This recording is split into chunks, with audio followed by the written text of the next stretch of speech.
Considering how well Jordan Montgomery has pitched this October, should the New York Mets be calling him in free agency this winter? We'll discuss that on today's show. You are Locked On Mets, your daily New York Mets podcast.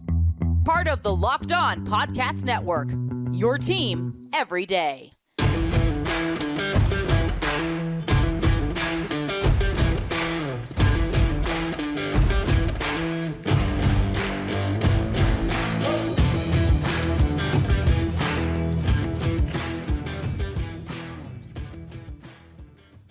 Hello to all you amazing Mets fans. You're watching Locked On Mets, part of the Locked On Podcast Network, your team every day. I'm your host, Ryan Finkelstein. Want to find any of my work? Follow me on Twitter at FinkelsteinRyan. Also find some of my writing at justbaseball.com, where I work as the managing editor. Download the Gametime app, create an account, use code LOCKEDMLB for $20 off your first purchase. Last minute tickets, lowest price guaranteed. Well, the ALCS began, and it was an incredible game one as Jordan Montgomery went up against Justin Verlander, a pitching matchup that you would have thought the Astros had an edge in. But it was Jordan Montgomery that delivered the better performance, and it had me thinking, as a Mets fan watching the game, should the Mets be calling Jordan Montgomery this winter? This is the case of a guy who is just adding to his free agent stock with every single outing. I just wrote an article before hopping on recording this for Just Baseball about the start and about just Montgomery's sort of rise to be the Rangers' surprise ace through this playoff run and how his stock is rising in free agency as he goes through it, because here was a guy that was set to make a good amount of money, right? He was going to make probably north of 15 million, maybe close to 20 million as a starting pitcher who over the last 3 years in particular has shown that he could take the ball for 30 starts. He can eat innings, get you up to 170 plus innings this year, 188 and 2/3, and, pitch to a sub 3.5 ERA in 2021, ERA in the 3.8s, last year 3.48, this year 3.20. So just a really good pitcher, but not necessarily an ace, right? And I don't think that he's still going to go into the market, no matter what he does to finish, being viewed as a bona fide ace, as a Blake Snell type that's out there. But also, what else would you want from him? Because on the biggest stage, this guy has absolutely delivered, which is incredible because, again, it's not really what he was supposed to be. Mets fans, of course, we know Max Scherzer was supposed to be the Rangers' ace. It was supposed to be Max Scherzer versus Justin Verlander, game one of the ALCS. And while that would have been very poetic, it didn't end up that way because Scherzer went down, and now it seems like he might start game three, but he hasn't been available for the Rangers. Nathan Eovaldi, who, funny enough, in some of the other podcasts I've been doing, on Major League Baseball in general for my show, Who's Better, I've been sort of looking into all these different teams, and Nathan Eovaldi getting hurt near the deadline opened them up to get two starters, not one, and that brought Montgomery to them in a weird way. And suddenly it's been Montgomery and Eovaldi who have been the two co-aces for this Rangers team. And Eovaldi didn't pitch well in September, so when it came time to pick a game one starter, the Texas Rangers put the ball in Montgomery's hands. Not something that any of us probably would have expected when that trade was made. It was thought, okay, he might start game three for the Rangers, but now, no, he was starting game one, and he got that start because of that consistency. As I mentioned, 3.20 ERA in the season over nearly 190 innings pitched, but in 11 starts post-deadline with the Rangers, he pitched to a 2.79 ERA. So here you go, Montgomery. You get the ball on the biggest stage against the Tampa Bay Rays, who won 99 games and were playing at home. And what did he do? He set the tone for a Rangers team that has gone on a run since then. That game one, he went up against that Rays team and did not allow a run over 7 innings. He was unbelievable. Made a diving catch on I can't remember, was that a bunt? I think it was it a bunt or just a weakly hit ball off the bat? I think it was a bunt with like runners at the corners, and Montgomery made a diving play on it. It was unbelievable. It just showed competitive fire that you love to see out of a guy in October. Now, Nathan Eovaldi was great in game two. They advanced. They go to the ALDS against the Baltimore Orioles, who again were the favorite team, having won 101 games and playing at home. to start that series. And it was again the Rangers that jumped out on them. Game 1 was a combination of Andrew Heaney, Dane Dunning, the bullpen. Game 2, it was Montgomery. And look, he didn't pitch great in that game. Okay, gave up 4 runs, 4 earned runs, 5 runs overall, 4 earned off 9 hits, made it through 4, but it was a slugfest of a game. You have to understand the circumstances. A great Orioles team, really good lineup, a raucous crowd in Baltimore that was just hoping that their team would stay in that series, and 19 runs were scored in the game. So he wasn't incredible, but he still got them through 4, which was important. They go on, they win that game. Evaldi is amazing, pitching at home in Texas. Their first playoff game, still their only home playoff game that they've had in this run. And that sets them up for this ALCS matchup. And then we get to what we saw tonight, where Jordan Montgomery is going up against a future first ballot Hall of Famer and the biggest dynasty this sport has had over the last decade. A team that has owned the Rangers division for really 7 years now. There was 1 year where they didn't get it. It was 2020. But they've been to the ALCS 7 straight times. And if they advance past the Rangers, they will have made it to the World Series 5 times in the 7-year span. They've been the team. And they have a lineup that has more playoff experience than any other that's left in this tournament by a wide margin. And here's Jordan Montgomery, who prior to a couple weeks ago had 2 playoff starts. One in 2020, the COVID year, which if I remember correctly, there would have been no crowd pitching in that game for the Yankees. And then the second one was last year as a Cardinal going up against the Phillies in a series where their backs were against the wall in a game 2 after Jose Quintana actually started game 1, and they pulled him in the 3rd inning because they were just kind of desperate. He didn't give up a run in that start. But here he was now, fast forward a year later, and he's pitching against that team in that spot in the LCS. And this guy was unbelievable tonight. Through the first 2 innings, there was a couple good plays behind defensively, but did not have any serious threats. Then the 3rd inning comes around. He walks Martin Maldonado, gives up a hit to Alex Bregman. So he ends up in a situation with 2 outs where he has to face Yordan Alvarez with 2 runners on. And Yordan has been as good as any hitter in baseball during the playoffs. And he did an amazing job against Alvarez. He stays away from him, but gets him to swing at some pitches that are just outside of the zone to get ahead 1-2. Alvarez hung in there, spit on a couple pitches, loaded up a full count, fouled one off. And then he had yet to show him a curveball in the entire at bat. So what does he do? 3-2, couple runners on, Yordan's up, not going to let him beat him, but he throws a perfect curveball that Yordan swings through and he gets out of that jam. Then next inning, once again, he's trying to walk the tightrope. Okay, he gets the first 2 outs, then gives up 3 straight singles. So the bases are loaded, and Martin Maldonado comes back up to the plate. Now, you wonder, why did he walk him the previous inning? That guy's a light-hitting catcher. He bats 9th for the Astros. He's just there to be the personal catcher to Justin Verlander and the rest of that staff that just loves to pitch to him. Not really a threat. Well, then they put up his career numbers against Montgomery. A double and 2 home runs. He was 3 for 4 in his career. So a guy that he had struggled against. What does he do? Just blows him away. Just all heat. Last pitch up in the zone, gets him to swing through it, escapes again with the strikeout. Then he retires the side in order in the 5th and the 6th and gets the first out of the 7th before they go to the bullpen.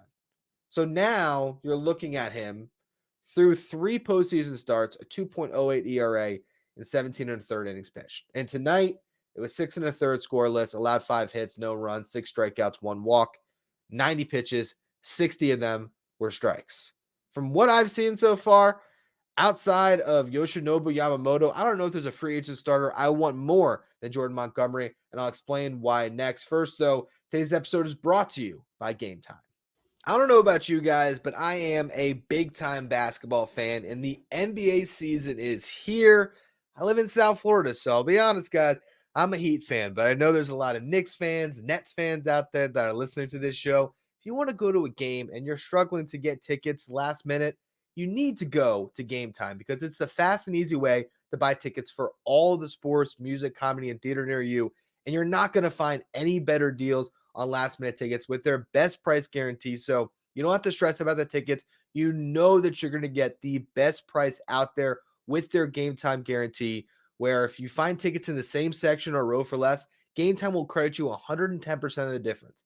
It's the fastest growing ticketing app in the country for a reason. You can see images of your seats before you arrive, so you know what to expect. You can kind of see your sight lines going into the game. You know you got great looks at the basketball game, the football game, whatever it is you're trying to go to, the concert, and you can buy tickets in a matter of seconds. 2 taps, you're all set. Tickets are sent directly to your phone, so you never have to dig through your email. You can snag tickets without the stress with Gametime by downloading the Gametime app, create an account, use the code LOCKEDONMLB. You're going to get $20 off your first purchase. Terms apply. Again, create an account, redeem the code LOCKEDONMLB for $20 off.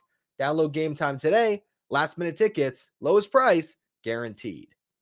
Join the Locked On Mets insiders where you get breaking news, the inside scoop, and exclusive content delivered directly to your phone, plus one-on-one conversations with me via text where I'll be free to answer any and all of your questions. All you have to do is find the link in the episode description today where you can go to subtext.com/LockedOnMets.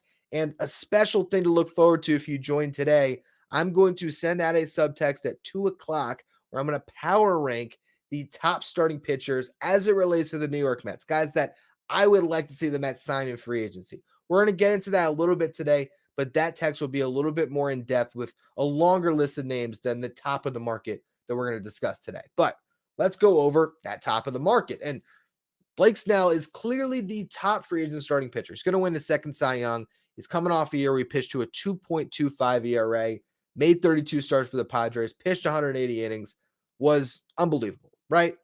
He's going to look at Carlos Rodon as a blueprint for what he's going to get in free agency. And there's a comparison to be made here between Blake Snell, Carlos Rodon, and Jordan Montgomery. All of them left-handed starting pitchers, all of them around the same age at free agency, 30 years old. So Snell's going to look at Rodon, who had a similar path to free agency in the sense that these are guys that have had some injury concerns, and both of them really proved it right before they hit the market. For Rodon, it was 132 and 2/3 innings with the White Sox in 2021 on a prove-it deal when it was close to the point where he was just going to get let go by Chicago, and he was amazing, pitched to a 2.37 ERA, but then he got hurt at the end of the year. So he had to go back out and prove it again, signed the deal with the Giants. I believe it was longer than a 1-year deal, but there was the opt-out, obviously, where it was essentially a 1-year prove-it deal, go out, and then get your money in free agency the following offseason, and he did it. He pitched to a 2.88 ERA. He went 178 innings, struck out nearly 12 batters per 9, didn't walk many, was just great. And the Yankees signed him. 6-year deal, $162 million, $27 million per. Now, we saw the risk of that contract play out in year one as he made 14 starts this year, only pitched 64 1/3 innings, and pitched to a 6.85 ERA. So, Mets fans, do you want them to sign Blake Snell when he's probably going to cost more than Rodon, where there's still some injury concern there? Guy who throws hard. When we're seeing more and more guys who throw hard go down, Blake Snell is a great pitcher. Do not get me wrong, but I think he's going to want more than Rodon. So to me, that means at least 6 years and maybe as much as $30 million. Let's just say, hey, he doesn't quite get there. Is 175 over 6 unrealistic for Blake Snell coming off a Cy Young? I don't think so, especially in this market where it's basically Blake Snell and Aaron Nola, and now Jordan Montgomery enters the fray with what he's done in October. And you look at Montgomery, right? He does not have this incredible career with all-stars and accolades and all that, but his last 3 seasons have just been dependable. 2021, 30 starts, nearly 160 innings. He goes 157 1/3. And the Yankees had a quick hook on him a lot. And the Cardinals, to a certain respect, did as well, where maybe he didn't get to pitch as deep into games in those starts. 3.83 ERA. Last year, 3.48 ERA over nearly 180 innings. This year almost makes it to 190 and pitches to the 3.20 ERA. And now we're seeing him just dominate in October in the biggest possible games. And he's going to cost less. I almost make the comp with Jordan Montgomery as far as price tag to a guy that we're familiar with, right? Chris Bassett. So Chris Bassett had a similar regular season path as Montgomery did. Didn't have the stellar postseason, which I think is going to inflate this number for Montgomery. And that's sort of the delicate balance you have to look at here when it comes to signing him. How much is he going to get based on what he's doing right now? He goes down, he wins an LCS MVP, and then he wins a World Series MVP. I don't know what he's going to get. I mean, he's going to get Steven Strasburg money like he did in 2019 when he was dominant before free agency. I really don't know. But if you're looking at regular seasons, the last 3 years, wow, it's actually spot on. 157 and a third in 2021 for Bassett in Oakland with a 3.15 ERA. The ERA was more in 2021 than Montgomery's. I guess that was the 2 years before free agency. A year prior, that was the 2020 season. I guess you have to go back to 2019 for his comp to 2021 for Montgomery. And that was a 3.81 ERA. So actually that is online. Again, I said the 2021 season, 3.15 ERA, 157 and a third. Then last year with the Mets, 181 and 2/3 innings pitched, 3.42 ERA. He got $63 million over 3 years, $21 million per. I feel like with what Montgomery has done lately, that's sort of a baseline starting point. And I think he might not get too much more than that on an average annual basis, but Bassett was entering his age 34 season, Montgomery entering age 31. I think he's getting a couple more years on that. So I don't think it's crazy at all. I think he's going to get maybe $22 million per on a 5-year deal. So call it $110 million over 5. To me, if it's paying Jordan Montgomery $110 million over 5 years compared to Blake Snell, $175 million over 6 years, I don't think there's any question which one's the guy to go after. And I think there is going to be at some point an acknowledgement of going after pitchers who aren't quite the top end velocity guys, because maybe those are the guys that at least as starters you can count on to go every 5th day and to eat innings for you. And that's why I really like Jordan Montgomery as a free agent target for the Mets, because I think he's someone that could be dependable for years, and he might not always be ace type like he's pitching this season in October, but is he a guy that you'll feel pretty good about handing the ball to in the playoffs in a game 3 over a 5-year deal? I think he might be. So really, I mean, as this postseason continues, he's really shooting on my list. And the problem with that is every GM in baseball is seeing the same thing. And that's where the contract could balloon to a point where maybe it's not worth it. But he's definitely a guy that has to be monitored very closely through October because, for one, he is a fit for the Mets. But 2, it's just awesome to see a guy make a household name out of himself on the biggest stage with free agency coming. It really is just one of the best stories that we've seen in this postseason. There's other guys, though, who I think are interesting targets for the Mets. So I want to go through a couple more names that are going to be in this free agent class. One of them who is still pitching in October. Before we get to that, though, today's episode is brought to you by FanDuel. October baseball is back. You can make your postseason debut with FanDuel, America's #1 sports book. Join FanDuel today, and you'll get $200 in bonus bets guaranteed when you place your first $5 bet. Just visit FanDuel.com/lockedon to create your account, and you can get in on all the action from the first pitch until the final out. Bet on everything from strikeouts to home runs to who will win the game. Bryce Harper has been pretty hot.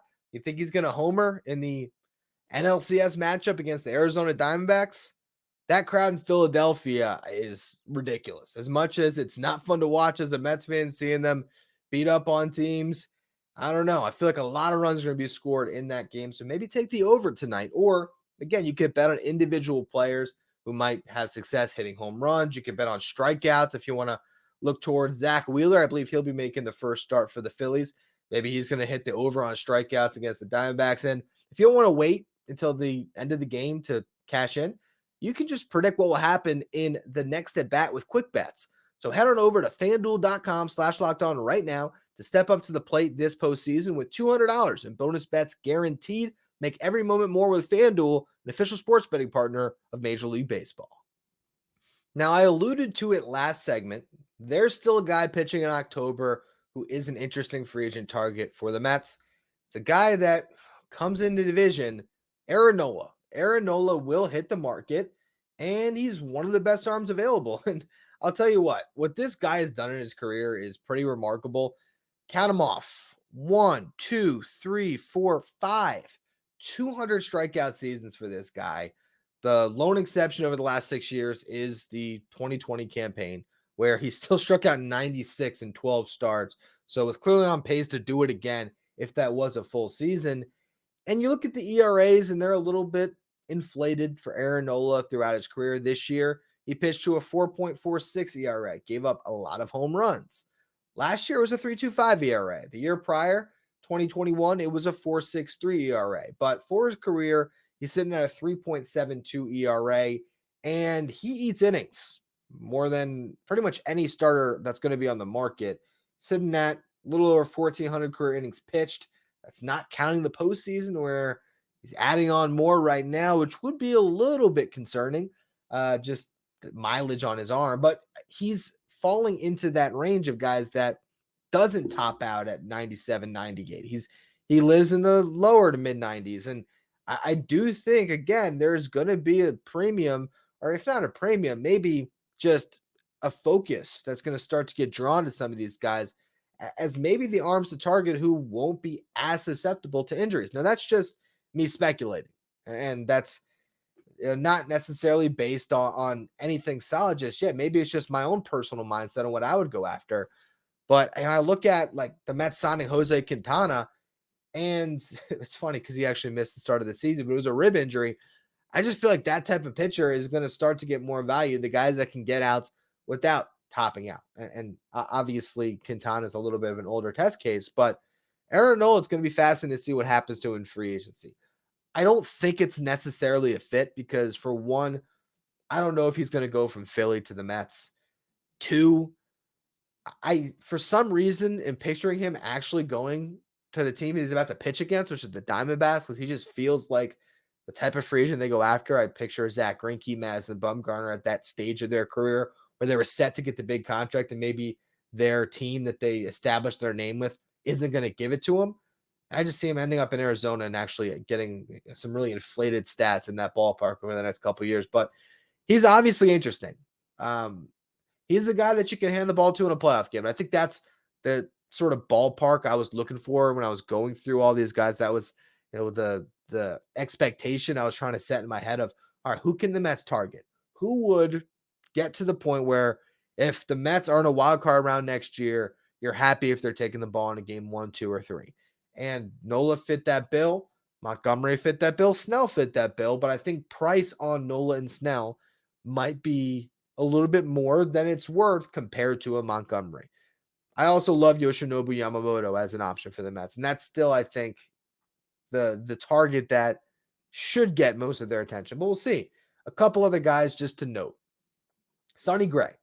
He proved this year can pitch in October. Was part of the Twins' run this season and, threw the ball really well, I think, overall. I mean, you look at an ERA of 4, but he was good in those games. So I think Sonny Gray's interesting. The problem is he was awful in New York with the Yankees. And so I would just be shocked if after his experience in New York, then finding success again with the Reds and the Twins. I mean, in his career, it's been great success in Oakland, great success in Cincinnati, great success in Minnesota. Horrible run with the Yankees. Is he really going to want to pitch in New York as a free agent?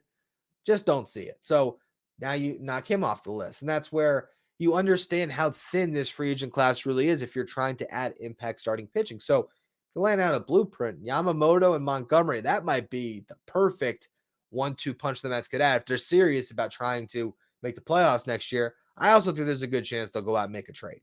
The last name I wanted to note, though, is Eduardo Rodriguez.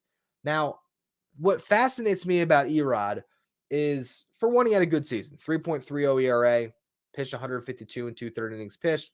Actually has been better at staying durable and eating innings throughout his career than some of these other guys we discussed. When we look at Snell and Montgomery, those guys have not crossed the 1,000-inning threshold. Erod has 1,100 innings. And the guy that has some postseason experience, albeit not great, with Boston, I'm curious because he's the guy that refused to go to the Dodgers this year. They really could have used Erod in the playoffs. They got bounced by the Diamondbacks because they had a lack of starting pitching. Remember, they tried to get Eduardo Rodriguez, and he used his no-trade clause that was, I think, limited to 10 teams. Exercised it because they wanted to get a year tacked on. I think he wanted I think he wanted to pick up his option and have years tacked onto it or something. I don't remember off the top of my head the exact details, but there was some financial aspects of that. I wonder how that's going to impact him in free agency because the optics of refusing to go to a contender and to pitch out the rest of your season with a bottom dwelling Tigers team, how much is that going to make teams willing to work with him in negotiations? So he's a guy whose price tag could come a little bit lower than maybe what he deserves based on the year he had. And that's why I look at him as kind of attractive, especially because if you're just projecting forward, and let's say it is Yamamoto the Mets sign, and Montgomery gets a huge deal somewhere else.